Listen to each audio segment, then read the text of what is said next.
When we try to cut vegetable with a blunt and a sharp knife, which one can cut easily? All of us know that a sharp knife will be able to cut the vegetable easily, and a blunt knife will not be able to cut the vegetable easily. Do you get the feeling that why do you think this happens? The area over which the force is applied when we try to apply force on a knife and try to cut vegetable from a blunt area, the area of the knife is more, so it does not cut. But when we cut using a sharp knife, the area of the sharp end of the knife is less, so there is something to do with area. So this is called pressure. Pressure is equal to force acting per unit area. For pressure is equal to force per unit means force divided by pressure, force divided by area. So pressure is equal to force upon area. Here we are dealing with perpendicular forces which act on every object. Note that the area is in the denominator. Since pressure is equal to force upon area, area is in the denominator, force is in the numerator. So we are dividing force by area. So if you are dividing by area and area is a small number, suppose force is a big number and area is a smaller number. So what will happen? Smaller is the area, larger is the pressure.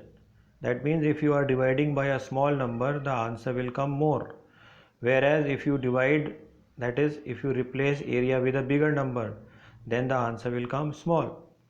You can understand it with an example like pressure is equal to force. Suppose force is 4 and area is 2.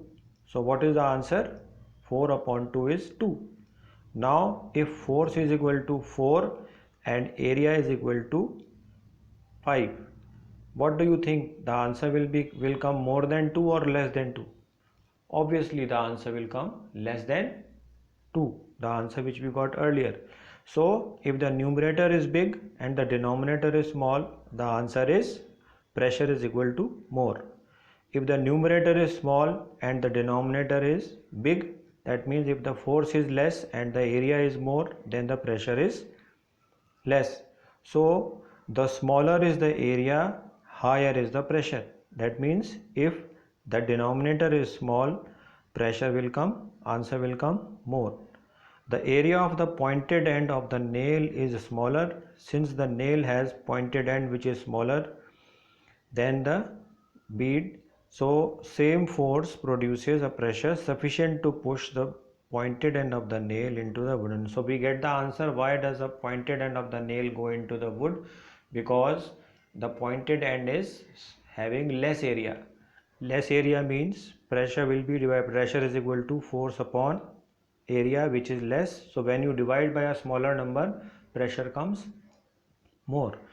If you divide by a bigger number means when the area is more. When the area is more, the pressure will be what? Less. Explain why shoulder bags are provided with the broad straps and not the strap. This is an explanation. You all have got bags. Why your bags, which your school bags, have got broad straps? The bag when you put on your shoulder, why are the straps so broad? Why are they not thin like rope? So the answer is same answer as of the nail.